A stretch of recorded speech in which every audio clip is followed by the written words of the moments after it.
Hey everyone, here's part 2 of the Sonic Chew commentary.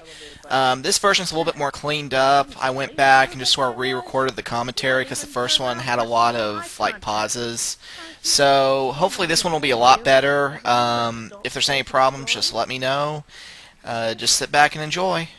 He was actually pretty scary. I actually did something really stupid. I sent him my phone number in my email. So what he did was he looked me up and he found my MySpace profile and also the city I lived in. So that scared me a little bit. I even said that sent him an email saying, "Oh, how am I sure you're not going to come and find me and kill me or something?" Because Chris is pretty fucking crazy. Um, and at the time, I was dating this one girl named Kathleen, and she was on my top spot on MySpace. It wasn't really obvious at the time that I was dating her. There was really nothing indicating on my MySpace page that I was. And I guess he just sort of assumed that she was my girlfriend because of that, and he was right. And he made the comic based sort of off my MySpace. That was sort of a surprise, too, about the comic, since I first found out about the comic he made on 4chan. When I first logged on, everyone was talking about it, and I went on his website and checked it out, and it was fucking hilarious. I'm usually pretty easygoing about stuff, and unless it's something really, really bad, I'm usually not too worried about it. And this is just hilarious in the way he portrayed me. This big wizard dude, and just being this evil person in charge of 4-cent garbage. Actually, a lot of people thought my appearance was based off Big Boss, because I was such a Metal Gear fan. And actually, the picture he based my appearance off was on a picture that was on my MySpace, and he sort of took it and he used that as my appearance. That was actually a picture I took after a special event at my high school, and that's pretty old. That was like a 3 or 4 year old picture at the time, and which is how Chris found it. I guess the funny thing about 4-cent garbage is he got that part wrong. I guess someone told him about 4chan and how he was just sort of a mockery on it and how people kept making fun of him. So I guess he sort of assumed that because I was like the first troll that I was the leader of all these people on 4chan, which is not true. I have absolutely no power whatsoever. I just really post there. So he made the comic based off that, and he put those two things together and got it wrong. The whole comic was just really scary, to be honest. I've honestly not read past the part I was in, just because of how fucking stupid the whole thing is. I'll probably do that sometime. Probably do some actual commentary on that.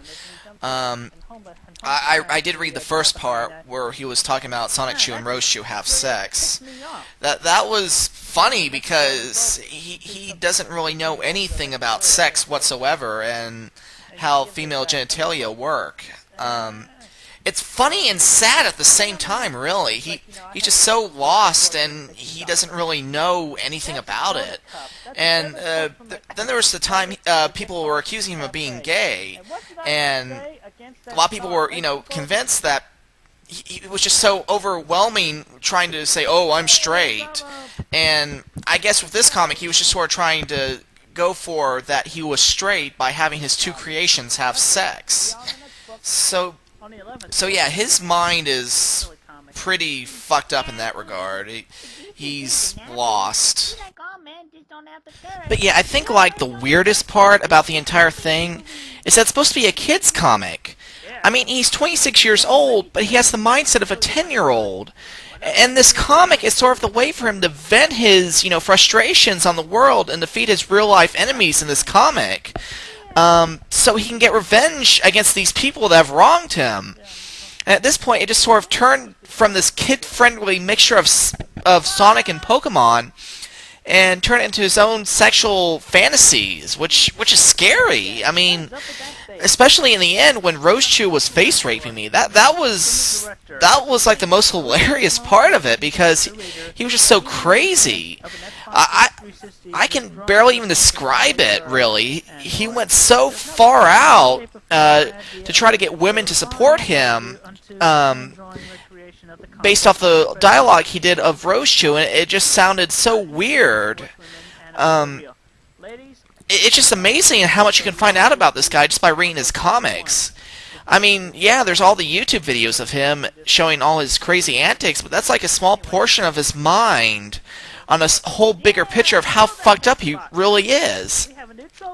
The funny thing about Kathleen, though, was that when we were actually broken up at the time, it had absolutely nothing to do with the comic itself, and actually Chris sent her an email at the time, telling her about me and just sort of saying, "Oh, I'm a bad person, I trolled him," and all that. And Kat never got it because she was on dial-up at the time and she never really checked her email that much. Kat actually has no idea about the comic. I've never told her or showed her the comic. So, Kat, if you're watching this, sorry I never told you. Yeah. So yeah, at that point, that reference with Kat was sort of outdated. And after that, I sort of exchanged emails with him a little bit. He actually sent me an email afterwards, after he did the comic, saying, "Ha ha, I put you in a comic and making fun of you as well." That was sort of the last time I really talked to Chris for about a year or so. And then the troll girlfriends happened. It was hilarious. I had really nothing to do with it. So that was like a completely different thing. I pretty much followed him up until the Guitar Hero contest. Basically what happened was, around the time Guitar Hero World Tour came out, Chris entered himself in, and all these people on Encyclopedia Dramatica voted for him, and he actually won the contest, at least the preliminary part, and he got a $400 gift card from GameStop for it. And it was stupid, because why would you want him to win? Why would you give him the satisfaction of it? And because of that, his ego increased because of that. Afterwards, he had this delusion that he had this big, giant fan base that would do whatever he wanted. And that was just stupid. But that was about the time I went off and continued with life. Until later that year, what sort of dragged me back into the Sonic Chew affairs was when his website got hacked. Basically what happened was someone pretended to be me and hacked his website and his email and just sort of screwed it all up. And he went ballistic because of that. He just went online and started posting my email. He posted my phone number. I think he posted where I lived. He didn't have my address or anything. He still doesn't. But, yeah, he did all that. And how I found out about it was I was actually out with a friend at the time, and someone called me and sort of filled me in on everything. And after I got back later that night, about 12 p.m., he actually called me and left me a very, very angry voice message with him basically saying, "Jason Kedrick Howell, you bastard! You bastard! You hacked into everything! You've driven me so far up the wall, I can't even describe it! I'll break you dead! Goodbye!" Or something like that. That was basically the entire message.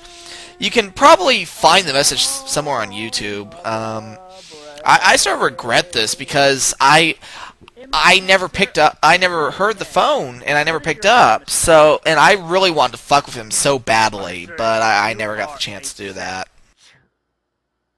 Anywho, we're at the end of the, retrospective, so, I'll see you next issue, bye. Most of my pitiful life by tormenting every person within my grasp until they all die from the shame and the distress of their existence. The page will stay up. This meeting is over. What'd you say? I will not let you stand up to me and talk to me like that.